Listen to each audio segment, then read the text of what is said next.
அத்தியாயம் 7. திருப்பணி ஆரம்பம்.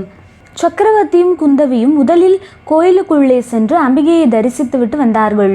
பந்தலின் நடுவில் அமைந்திருந்த சிம்மாசனங்களில் சக்கரவர்த்தியும் குந்தவி தேவியும் வந்து அமர்ந்ததும் மந்திரி மண்டலத்தாரும் மற்றவர்களும் தத்தம் ஆசனங்களில் அமர்ந்தனர்.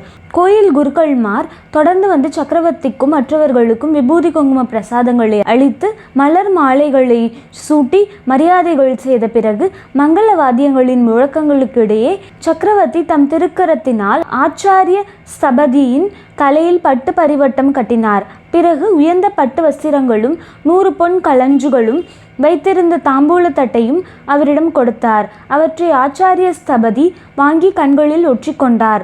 அவ்விதமே அங்கு வந்திருந்த 100கணக்கான சிற்பிகளுக்கும் மந்திரி மண்டலத்தார்களும் மற்ற அதிகாரிகளும் தலையில் பரிவட்டம் கட்டி பட்டு வஸ்திரங்களையும் பொன் களஞ்சுகளையும் பரிசளித்தார்கள். பின்னர் மந்திரி மண்டலத்தின் தலைவரான விஷ்ணு சர்மர் எழுந்து சபையோரை பார்த்து பேசினார்.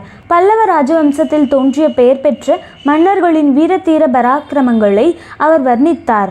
அவர்களில் கடைசி மன்னரான மகேந்திரவர்மரின் அற்புத குணாதிசயங்களை புகழ்ந்தார். அவருடைய அருந்தவ புதல்வரான மாமல்ல சக்கரவர்த்தி பட்டத்துக்கு வந்த பிறகு பல்லவ சாம்ராஜ்யத்தின் புகழ் கடல்களுக்கு அப்பாலும் பரவி இருக்கிறதென்றும் அதற்கு உதாரணமாக இந்த சபையிலேயே ஒரு சம்பவம் நடக்கப் போகிறதென்றும் செண்பகத்தீவிலிருந்து வந்திருக்கும் பிரதிநிதிகள் தங்களுடைய தீவை பல்லவ சாம்ராஜ்யத்தில் சேர்ந்து கொண்டு பரிபாலிக்கும்படி சக்கரவர்த்தியை வேண்டிக் கொள்ளப் போகிறார்கள் என்றும் விஷ்ணு சர்மர் தெரிவித்தபோது சபையோர் தங்களுடைய குதூகலத்தை பலவித ஜெயகோஷங்களினால் வெளியிட்டனர். மீண்டும் அமைச்சர் தலைவர் கூறியதாவது: மகாஜனங்களே, காஞ்சியும் மாமல்லபுரமும் பல்லவ சாம்ராஜ்யத்தின் 2 கண்களாகும். சாம்ராஜ்யத்துக்கு தலைநகரான காஞ்சி எவ்வளவு முக்கியமோ அவ்வளவு துறைமுக பட்டணமான மாமல்லபுரம் நெடுநாளாக முக்கியமாய் இருந்து வந்தது. ஆனால் காலஞ்சென்ற மகேந்திர சக்கரவர்த்தி இங்கே சிற்ப திருப்பணியை ஆரம்பித்த பிறகு காஞ்சியின் பெருமை சிறிது தாழ்ந்து மாமல்லபுரத்தின் புகழ் ஓங்கிவிட்டது. 8 வருஷங்களுக்கு முன்பு நமது சக்கரவர்த்தி பெருமான் வடதேசத்துக்கு படையெடுத்து சென்றபோது இங்கு நடந்து வந்த சிற்ப திருப்பணியை நிறுத்த வேண்டியிருந்தது. பாதகனான புலிகேசியை கொன்று வாதாபியை தீக்கிரையாக்கிவிட்டு திரும்பிய பிறகு சில காலம் தேசத்திலிருந்து பஞ்சம் பிணிகளை நீக்கும் முக்கியமான பிரயத்தனங்களிலும் உள்நாட்டு சிறு பகைகளை அழிக்கும் முயற்சியிலும் சக்கரவர்த்தி ஈடுபட்டிருந்தார் என்பதை நீங்கள் அறிவீர்கள். பராசக்தியின் அருளினாலும் பல்லவ குலத்தின் பரம்பரையான தர்ம பலத்தினாலும் சக்கரவர்த்தி ஈடுபட்டிருந்த அந்த காரியங்கள் எல்லாம் இனிது நிறைவேறிவிட்டன. சக்கரவர்த்தியின் திருப்பெயரை பூண்ட இந்த பட்டணத்திலே சிற்ப திருப்பணிகள் இன்று மறுபடியும் ஆரம்பமாகின்றன.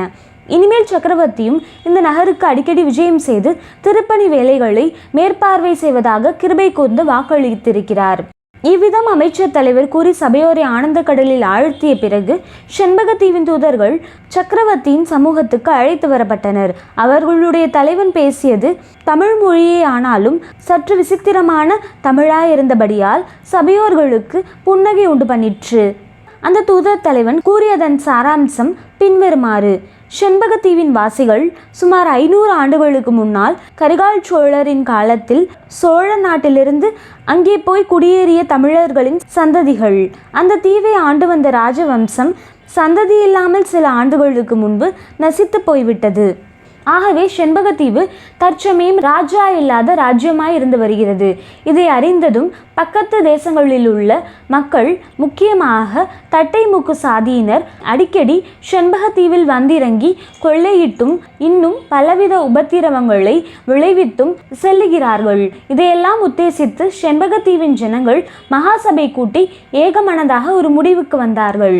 அதாவது, தற்சமயம் தாய்நாட்டிலே பிரசித்த சக்கரவர்த்தியாய் விளங்கும் நரசிம்ம பல்லவேந்திரருக்கு தூதனுப்பி செண்பகத்தீவை பல்லவ ராஜ்யத்தில் சேர்த்து கொண்டு சக்கரவர்த்தியின் சார்பாக தீவை ஆட்சி புரிவதற்கு ராஜவம்சத்தை சேர்ந்த வீரபுருஷர் ஒருவரை அனுப்பும்படி பிரார்த்திக்க வேண்டியது.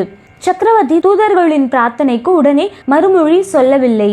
சில நாள் யோசித்தே முடிவு செய்ய வேண்டும் என்றும் அதுவரை அந்த தூதர்கள் பல்லவ சாம்ராஜ்யத்தில் உள்ள காஞ்சி முதலிய நகரங்களை பார்த்து கொண்டு இருக்கலாம் என்றும் 1 வாரத்துக்குள் அவர்களுக்கு மறுமொழி சொல்லக்கூடும் என்றும் தெரிவித்தார். இதன் பின்னர் நரசிம்மவர்மரும் குந்தவி தேவியும் மந்திரிகளும் ஸ்தபதிகளும் பின்தொடர்ந்து வர துர்காதேவியின் கோயிலுக்கு மறுபடியும் வந்தனர். அந்த கோயிலின் வெளி மண்டபத்தில் இருபுறத்து சுவர்களும் வெறுமையாக இருந்தன. சக்கரவர்த்தி ஒரு பக்கத்து சுவரின் அருகில் வந்து குந்தவி தேவியின் கையில் இருந்த காவி கட்டியை வாங்கி அந்த சுவரில் சித்திரம் வரைய தொடங்கினார். அருகில் இருந்தவர்கள் கண்கொட்டாமல் பார்த்து கொண்டு நிற்கும் போதே வெகு சீக்கிரத்தில் சிம்மவாகனத்தின் மீது போர்க்கோலத்துடன் வீற்றிருக்கும் துர்கை தேவியின் திருவுருவம் அந்த சுவரில் சாட்சாத்காரமாய் தோன்றியது. குந்தவி தேவி பயம் தொனித்த குரலில், அப்பா, தேவியின் உக்கிரம் தாங்க முடியவில்லை. யாருடன் அம்பிகை சண்டையிடுகிறாளோ அந்த அசுரனுடைய உருவத்தையும் எழுதிவிடுங்கள் என்றாள். உடனே சக்கரவர்த்தி தேவிக்கு எதிரே கையில் கதாயுதம் தரித்த மகிஷாசுரனுடைய உருவத்தையும் எழுதினார். இப்போதுதான் பயமின்றி பார்க்க முடிகிறது என்றாள் குந்தவி. பிறகு சக்கரவர்த்தி அங்கே அருகில் நின்ற ஆச்சாரிய ஸ்தபதியை பார்த்து, ஸ்தபதியாரே, இந்த விஜயதசமி தினத்தில்தான் அம்பிகை மகிஷாசுரனை வதம் செய்தாள். நமது திருப்பணியை அந்த காட்சியுடனேயே ஆரம்பித்து வைக்கலாம் அல்லவா என்றார். ஆச்சாரிய ஸ்தபதியும் வணக்கத்துடன் ஆமோதித்து தம் கையில் இருந்த கல்லுளியை சக்கரவர்த்தியின் பால் நீட்ட, சக்கரவர்த்தி அதை வாங்கி கொண்டு தாம் எழுதிய சித்திரத்தின் மேல் கல்லுளியால் சில முறை பொழிந்தார். பிறகு கல்லுளியை ஸ்தபதியிடம் கொடுத்தார். ஸ்தபதியார் அதை பக்தியுடன் பெற்றுக்கொண்டு அம்பிகைக்கும் சக்கரவர்த்திக்கும் வணக்கம் செலுத்திவிட்டு சிற்ப வேலையை ஆரம்பித்தார். அன்று முதற்கொண்டு பல வருஷ காலம் மாமல்லபுரத்தில் ஆயிரக்கணக்கான கல்லுளிகளின் சத்தம் இடைவிடாமல் கேட்டுக்கொண்டிருந்தது.